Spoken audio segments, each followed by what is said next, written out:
The main activities of the FROC for the period 2018, apart from doing its oversight work, gathering data, analyzing the data from the macro policy unit, monitoring the various reports from the IMF, World Bank, and the ECCB with respect to the compliance of the authorities with the fiscal rules. Our work included dozens of meetings with the World Bank and the IMF delegation during the last period, May 2018 to April 2019. We also did a substantial amount of planning in terms of how we'll go about our work for the period 2019. And we also did that in 2018 to ensure that we did a good job with the responsibilities that we've had. We obviously held our regular media briefing in terms of the annual report for 2017, and we also engaged beyond the media briefing 1 or 2 media houses for comments and sit-in programs. We met with the Prime Minister and representatives from various sectors when the pension reform issue was basically at boiling point. And that meeting basically gave us a sense as to the sentiments, the perspectives that people had on the particular issue. We also had meetings with the Public Accounts Committee to discuss the 2017 report. And this meeting was particularly important because it's part of the oversight role of the Public Accounts Committee and the Standing Committee on Finance to look at the work of the FROC and to, as it were, hold the executive, as it were, accountable through the parliamentary process for compliance with the fiscal legislation. We consulted with several representatives and sometimes the entire macro policy unit in terms of assessing the data, discussing amendments to the fiscal responsibility legislation. We also interestingly developed but have not brought to full fruition a memorandum of understanding between ourselves and the macro policy unit, Ministry of Finance, to ensure that the work of the FROC and in liaison with the ministry can be enhanced. We submitted our 2018 report on time to the chairman of the Committee of Privileges, the Speaker of the House of Representatives, and this is the report that was tabled in Parliament and now released to the media. We also paid a courtesy call on the Permanent Secretary of Finance, who was newly appointed, as well as we did some additional work in ensuring that the liaison, the discussions, the dialogue between ourselves and finance would go smoothly. So that essentially is what we did for the last year. So before we delve into the substance of the report, we would look at the macro policy context, because this is important in terms of how it is we did our work. The background, the context, the framework within which we were able to assess the performance of the authorities. Now, the lead economist on the team is economist Zana Bernard from the ECCB, member of the FROC. So I'd just like Zana to give us a synopsis of the macro policy context for the 2018 performance and the report. Thank you very much, Mr. Chair. Good morning to everybody. Yeah, morning again, Zana. So our macroeconomic context was based on the data that was provided by the Macroeconomic Policy Unit. And the unit provided the data for us in March 2019. And based on this data, we can say generally that the macroeconomic developments in Grenada in 2018 were largely favorable. The Caribbean Development Bank described Grenada as the fastest growing economy in the region.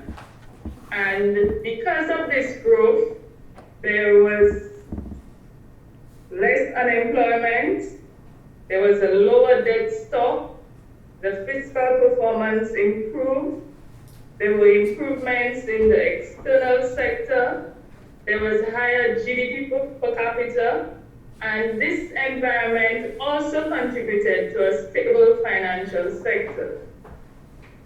I will now go into the general details of these developments. Specifically, Grenada has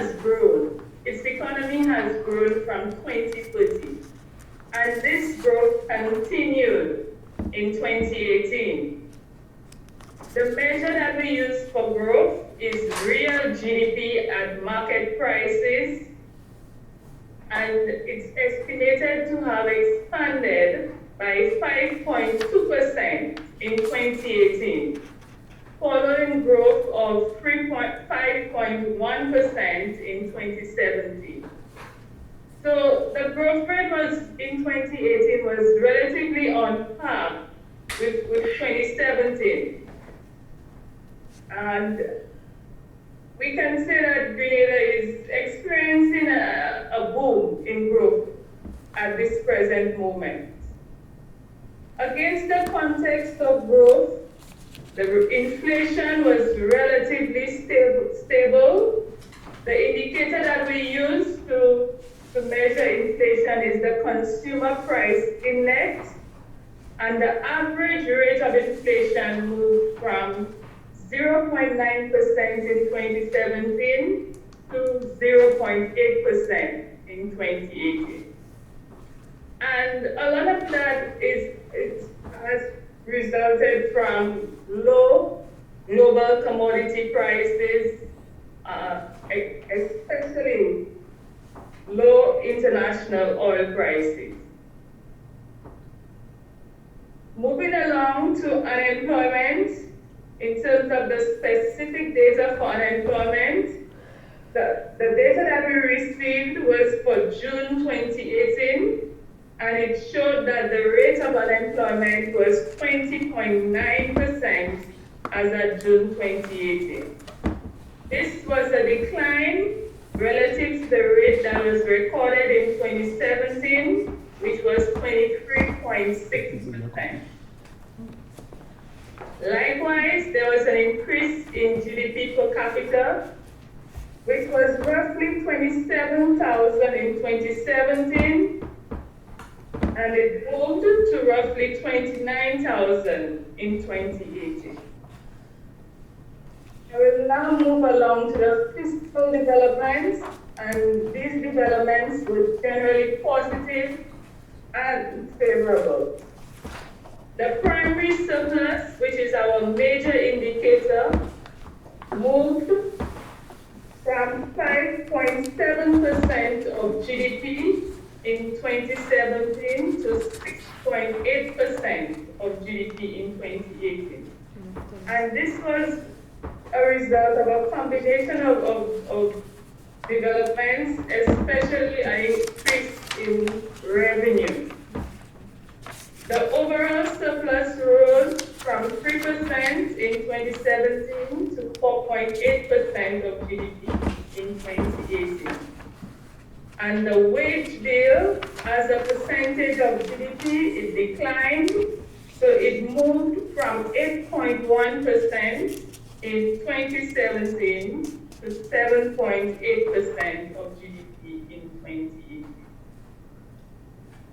Thank you. Yeah, thank you very much,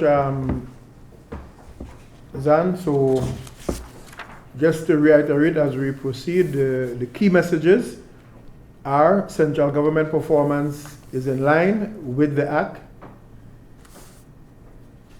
Complete data and information was not available for some public sector entities. Therefore, we had some concerns there, and we have expressed it in the report.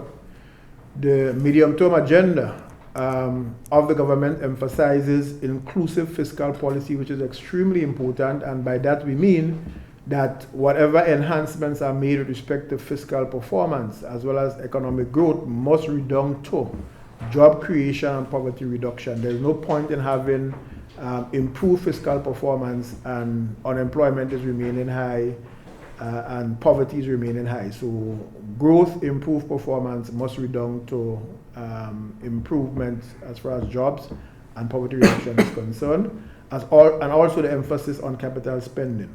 One of the things that we noted, however, that the government has a constraint in terms of how they can spend.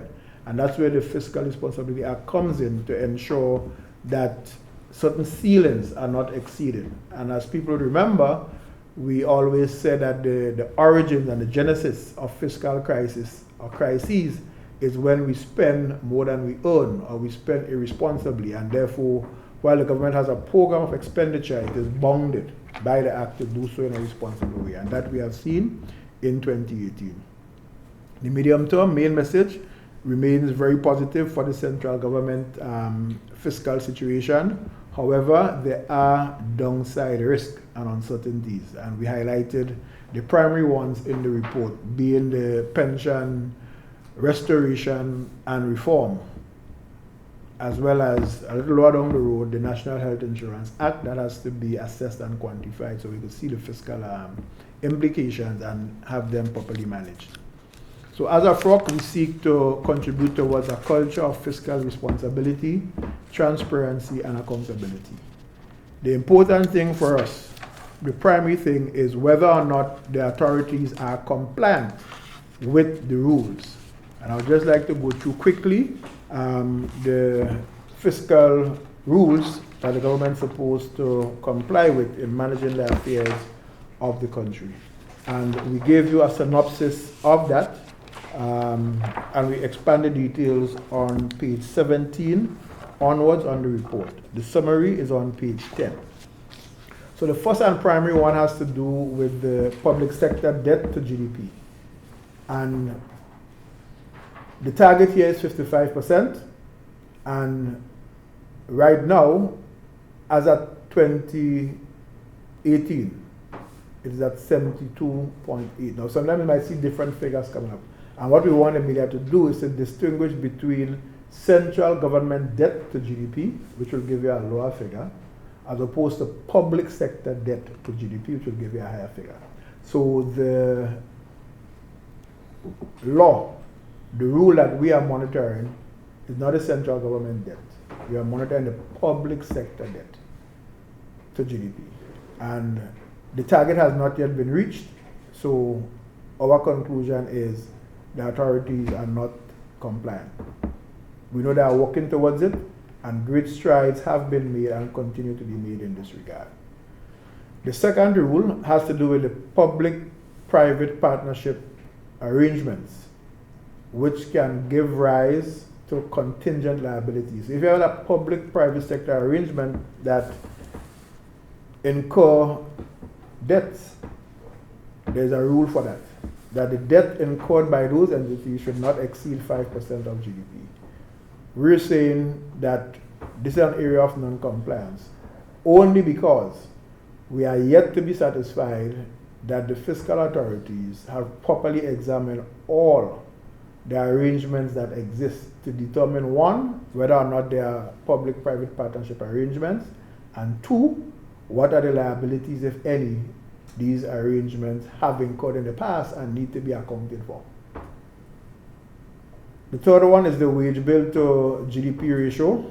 This is not to exceed 9%, and the authorities are doing quite fine. It is at 7.8. However, we are saying they are compliant, but there are some reservations that we have. And that really actually has to do with the coverage of the data as far as the state-owned enterprises or the covered public entities are concerned. Again, with that definition in law, and the mechanism to capture all of the information from these entities is not yet in place or as effective as we think it should be. But broadly speaking, there is compliance. With respect to the rate of growth in the primary expenditure that economist Zana Bernard alluded to, that should not grow by more than 2% per annum, and the authorities are there or thereabouts as far as that growth is concerned. Actually, it's 2% in 2018 estimated. And again, so we're saying that there is compliance with reservations for the same reasons that we just alluded to.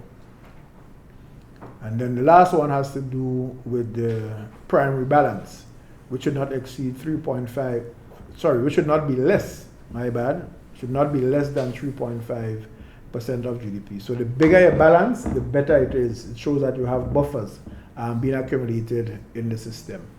So it should be above 3.5, and the authorities are well above the 3.5 at 6.8% of gross domestic product. So basically, it is good news on 3 of the 5 rules.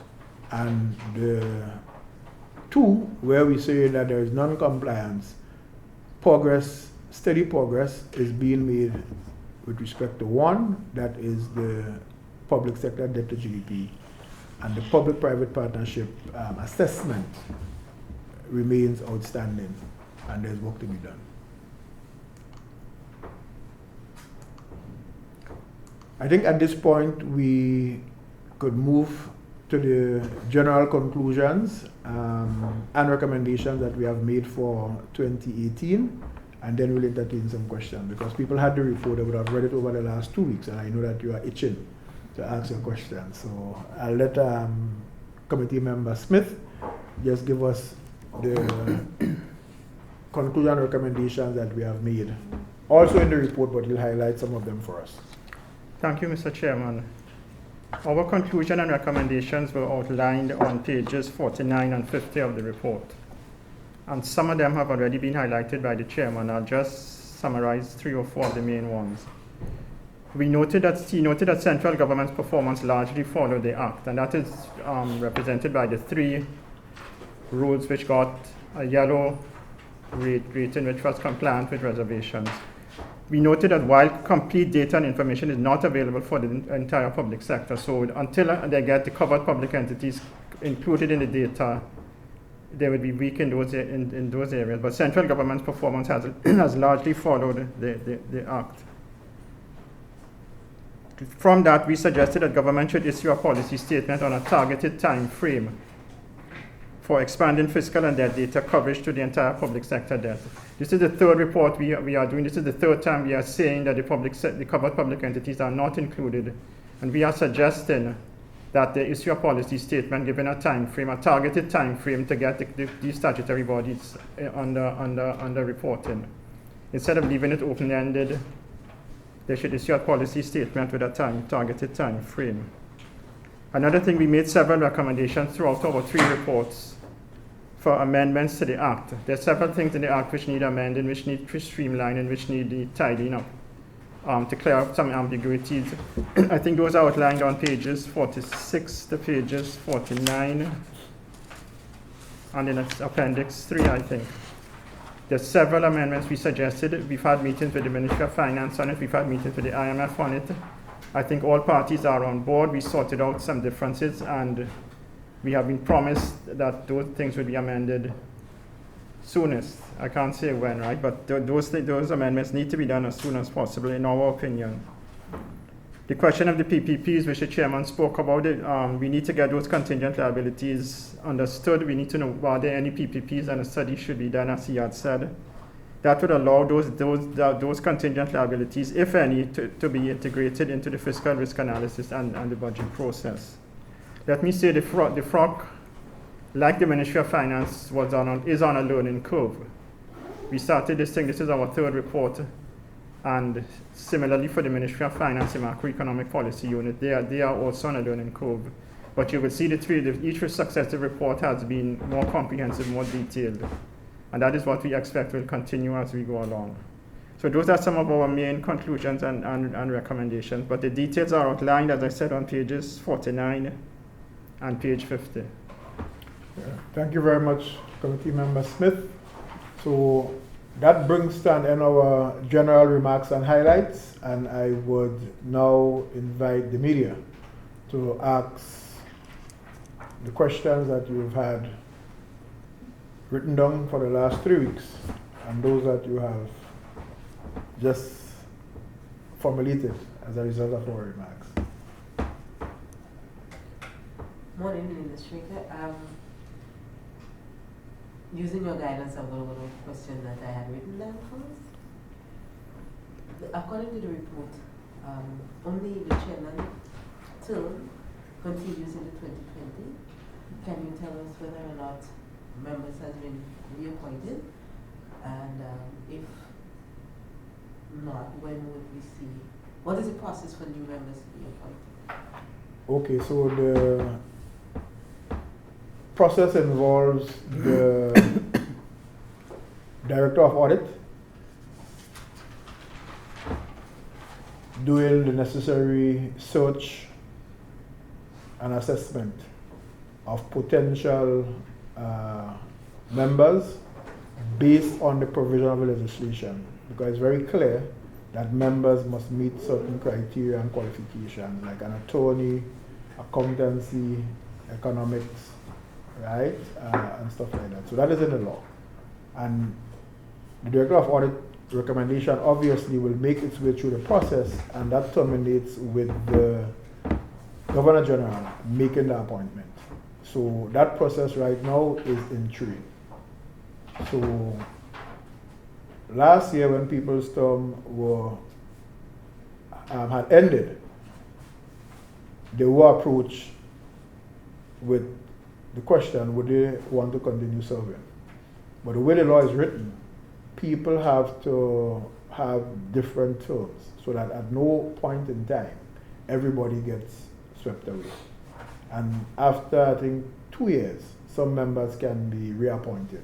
So the mechanism is such that you build institutional memory over time.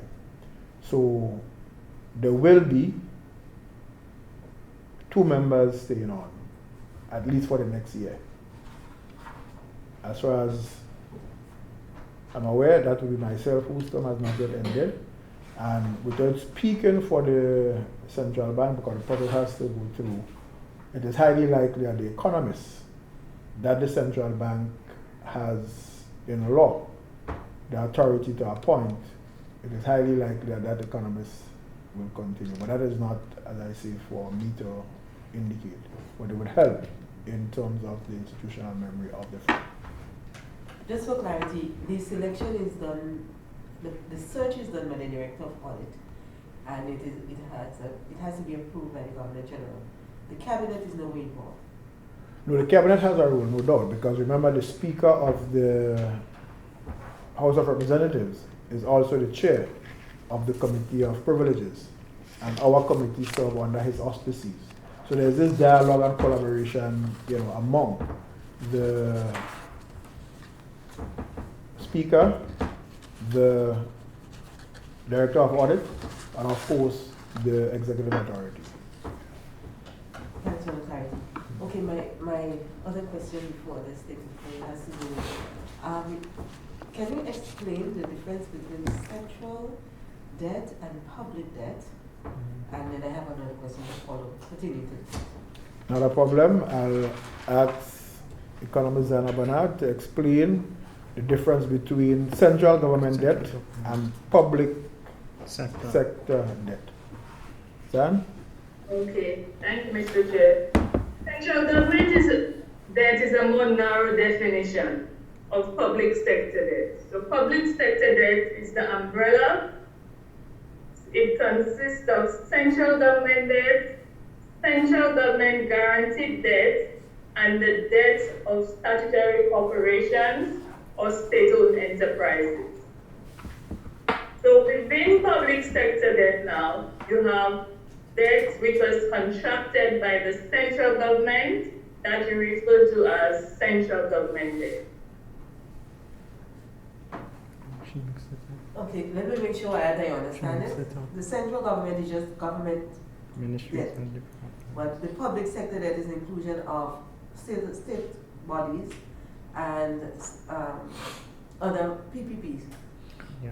Right, so just to make it a little clearer, you could say the central government debt is debt contracted by the Ministry of Finance. Okay. Because they are the main people who contract that kind of debt for the central government, meaning the executive that has been elected and put in place to run the country, they can contract. Right? As well as they could guarantee debts of other entities and so on. That is inside there as well. But then you have statutory bodies which they have set up, which can borrow in their own name, but obviously with the approval of the Ministry of Finance. So you have debt in these statutory bodies and state-owned enterprises that you don't classify as central government because they're out there. But when you're talking public sector now, you've got to add the two. Okay. Yeah. Now the reason why I wanted to understand the definition is on page 20, reference is made to Petro-Caribbean debt, and where it said, however, steady and significant progress has been made towards the attainment of the 55% debt to GDP target. However, the fiscal authorities remain oblivious as to whether or not Petro-Caribbean debt is part of the public debt. What explanation was provided to the committee in their own argument whether or not it is or is not, seeing that public sector debt includes state-owned bodies? Is Petro-Caribbean a state-owned entity? Right. So we, in the abundance of caution, as the FROC, when we compute on our data, Petro-Carib is part of public sector. That is our understanding of the Petro-Carib debt. There are times when the Ministry of Finance will publish through the debt monitoring unit debt data, and they'll tell you public sector debt with Petro-Carib and public sector debt without Petro-Carib. So, and then the IMF and the World Bank, from time to time when they discuss it, some people say yay, some people say nay. The latest is, I believe they are looking to get a legal opinion on the contractual arrangements, right, that define Petro-Carib to help them come to a conclusion as to whether it is or is not a debt that is to be classified as a public sector, as part of the public sector debt. As I said before, for our purposes and for what we understand to be the definition, and for what we know and understand the arrangement, our conclusion is in the abundance of caution, it should be treated as such. Okay, so from your research and what has been presented to you, under Grenada's legislation, the Companies Act, private companies registered under the Companies Act, NPOs registered under the Section of the Companies Act, how is Petro-Caribbean registered public operation? Right, that's what I'm saying, that the animal Petro-Carib is now subjected to legal analysis. And when that analysis is concluded, a definitive conclusion will be made.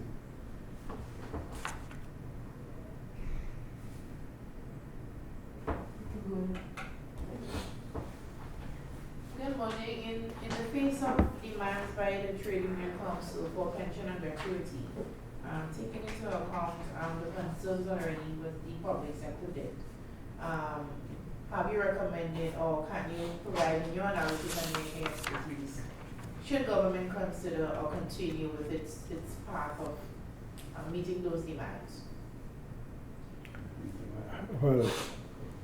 Well, the best way for us to respond to this is to say that it is a fiscal risk. I think everybody appreciates that. And therefore, it should be kept in mind the various scenarios and computations that can arise with a resolution of the matter. And those estimates must be programmed to see how it will impact the fiscal rules. So that's the most that we can say, but we have highlighted it. We have seen some data. We know it's a risk. We know it has to be managed.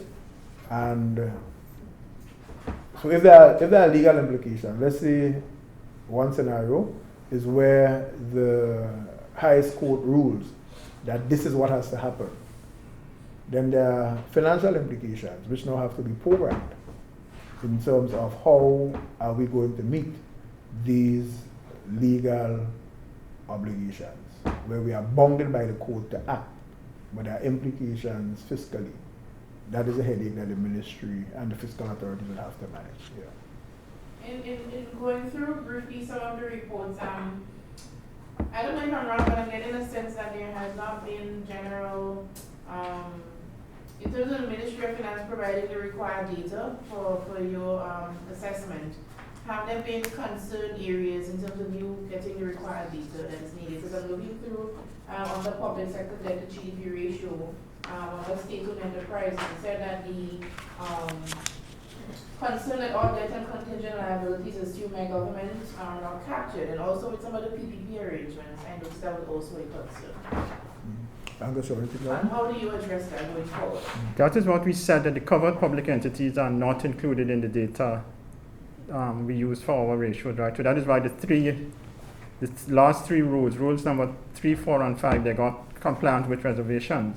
The data provided by government is very compliant, but the law requires you to include covered public entities, which they are not yet able to do. The other data has improved a lot. It's all laid in Parliament in November 2018. But so far, they've not been able to capture covered public entities to include in the data. They are working on it, and one of our recommendations was set a time frame or target, issue a policy statement, and say by 2022 we will have all, or something like that, or amend it in the law to exclude it. But that's what that means there. It's the covered public entities we're referring to specifically. But and the covered public entities are listed on page 52 of the report. And the reasons why they're considered covered public entities is stated there. Yeah, I think in addition to that, we keep emphasizing the point that given the role of the FROC in law, to do our work, we cannot have an opposition only. Information is already in the public domain. If it's already in the public domain, it does not help the work of the FROC. So we are in the early days, but some equivalent of the FROC called fiscal councils in the more advanced jurisdiction have full-time staff or have the capacity to hire technical competencies to do their own probing, analysis, and that kind of stuff. So there's a ways for us to go still. There's a ways for the macro policy unit to go. But strides have been made over the last 3 years, but we are not there yet. The general sentiment is that they are making efforts. My fear is that the efforts that they are making might not be strong enough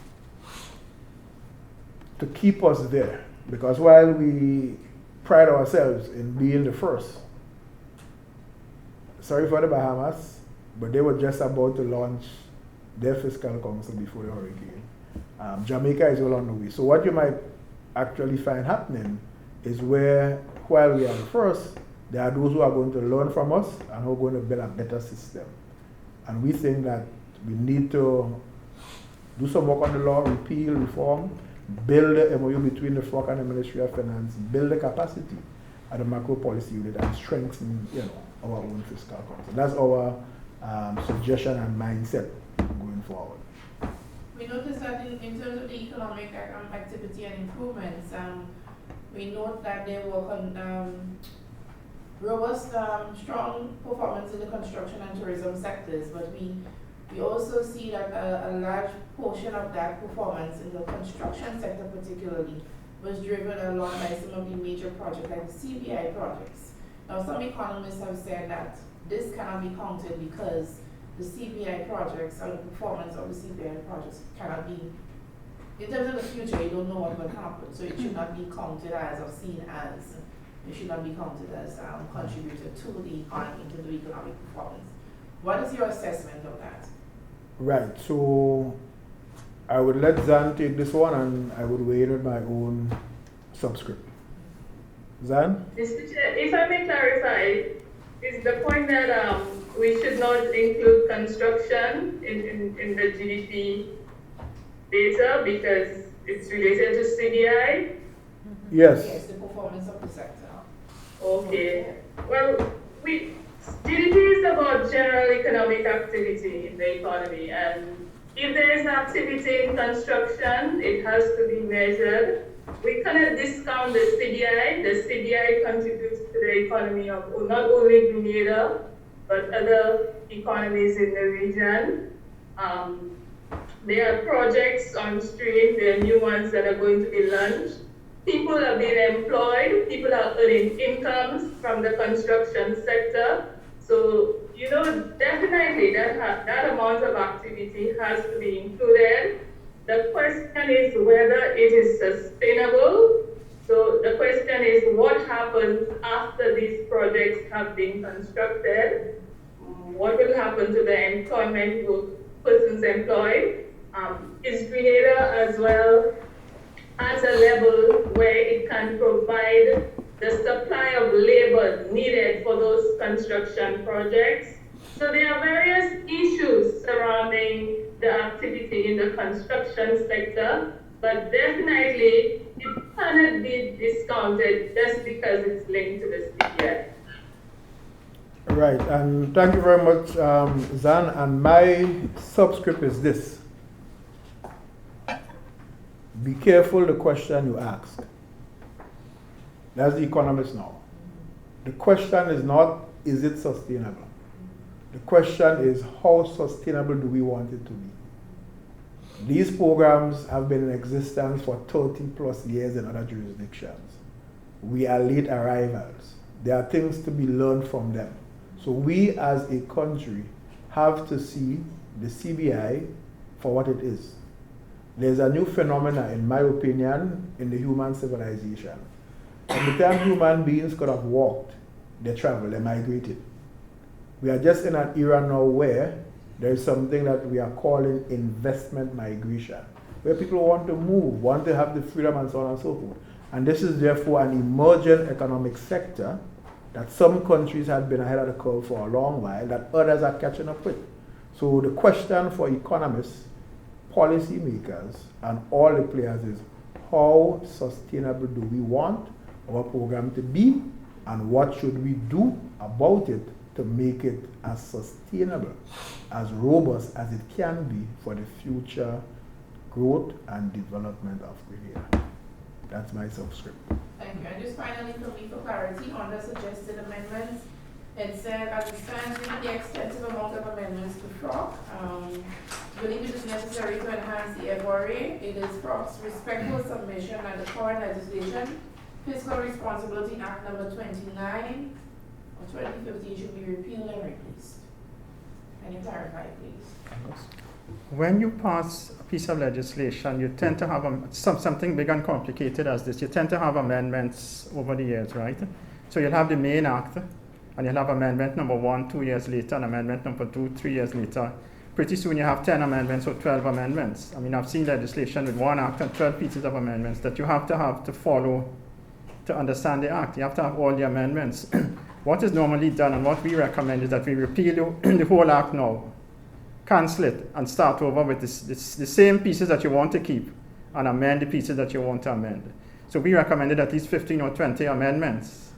And next year there might be some more, and year after there might be some more. So repeal it, and it's called repeal and replace. You repeal the act, and you replace it with a new act, with the old one section that you want to keep, and with the new section that you amended. So you'll have one document to study from, not 3, 4, 5 down the road.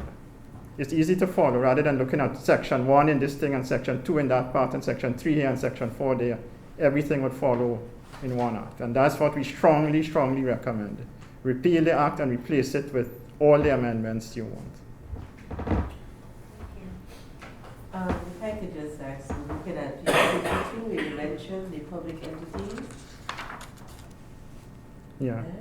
To the best of my knowledge, you're like 23, so state-owned enterprises, but you only mentioned 50 there. Are the others in compliance? A covered public entity is defined in the Act in section, can't remember the section, an early section, but it must satisfy 3 things. It must receive transfers from government. Yeah. And you see here, we take the transfers column, right? It must be non-compliant in its reporting. It's not reporting to government. And you see 1 there, number 15. Yeah. It must have negative equity, I think. And you see 3 ticks there with equity. Yeah. And it must be in receipt of government guarantees. The other statutory bodies do not have any of these things. Okay. So you won't see GARFIN there, if I may quote GARFIN, right? Yeah. Because GARFIN doesn't get the reports properly, doesn't get transfers, doesn't have negative equity, and doesn't have government guarantees. You will not see who else is there. There are 25 or 26 statutory bodies. So those others are not. That's why I wanted to understand Yeah, why this everybody's is not only the listed. covered public entities. So the housing authority wouldn't fall then either? They don't fall. Well, this is the list provided by the ministry. So housing authority obviously is satisfying all the requirements, and it's not a covered. It's a statutory body. It's a public sector body, but it's not a covered public entity. Well, I guess the same will apply for a lot. It will apply for Well, we would have Yeah, to say yes yeah. based on what we've been given. You see, and this is quite in order, okay?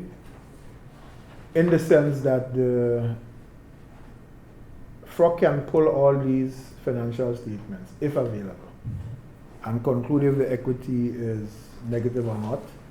We can probably ask the Ministry of Finance for those that they give transfers to and so on and so forth. But we don't do that. We simply take the list provided. We ask 1 or 2 questions and we work. So FROC in law must work with the data and information provided by the Ministry of Finance. And we cannot do otherwise. And Mr. we Smith don't is a have the staff- retired gentleman. We don't have the staff to do Right. research. Everybody in the room knows that I have other things doing. I'm a full-time employee. So I'm saying, Mr. Hayes is retired and he wants to get along with his stuff and so on. The economist in central bank has a thing, right? And the attorney has a law to do when the day comes. So fiscal councils generally, to add robustness to the transparency and to the accountability and so on, going forward, should have at least 1 technical staff when they Full-time. plan their work for the year full-time that could assist in bringing that robustness, probing and helping with the transparency of what we present. But just looking at it, look at the state, the statutory bodies listed here, has failed in one way or the other, to the best of my knowledge over the past years, to present the financial statement, which is required in law to be presented to the Parliament, has not been compliant with it. Only recently we had a few now. How would the failure of these entities to not have the financial statement presented to the Parliament so that you can have access to it affected your reporting? Well, that is why the 3 of the targets got compliant with reservations. If we had the data and it met the target, it would be fully compliant. But government side of it, part of it is compliant. Central. But the central government's part of it is compliant. The data provided for central government meets the targeted ratio. But we do not know what this covered public entities would do to the ratio.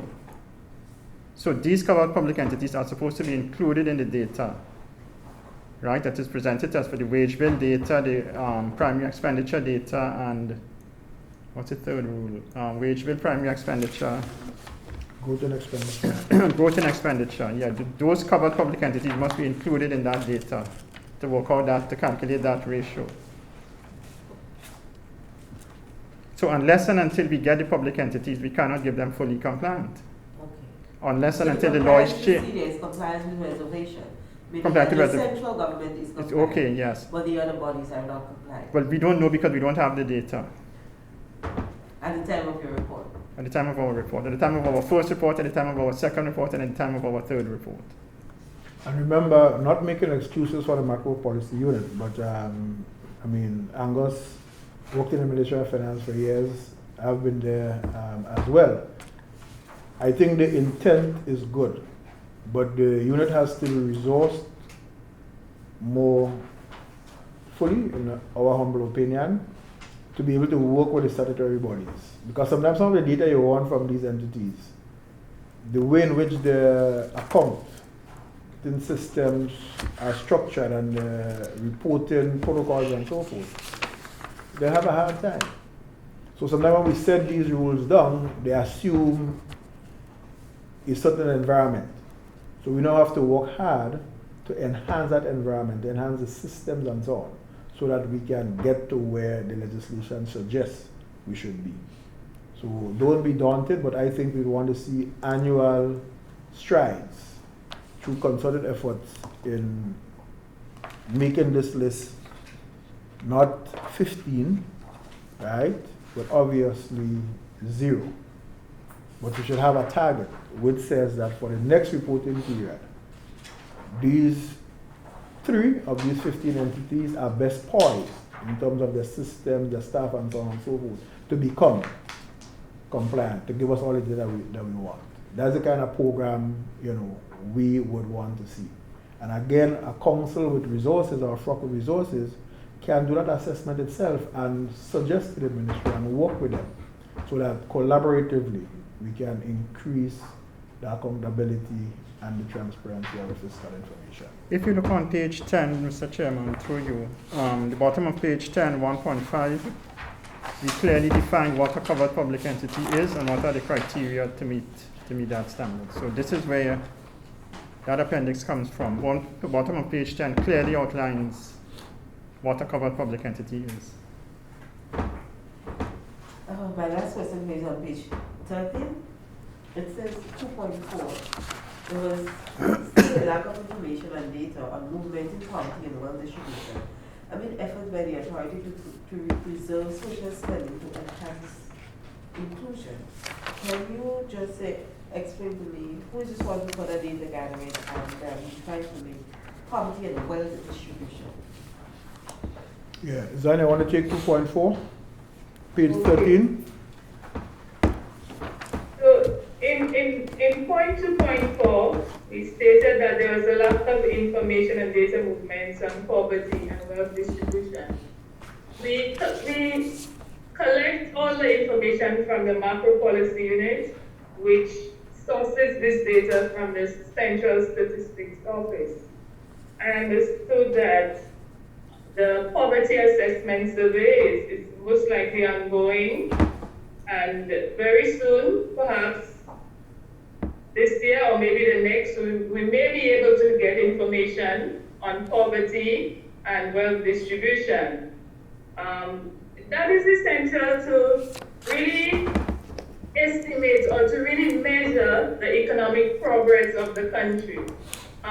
It is not directly related to our work, but in an indirect way, we like to see how the whole macroeconomy is doing to really understand the fiscal developments in the economy. We assume that because the economy is growing, and because there is spending on social items, that perhaps these indicators are moving in an upward direction. So we are more or less making some assumptions here without the requisite data. Okay, thanks, Dan. Any further questions? There being none, I want to thank each and every one of you for the time that you have taken.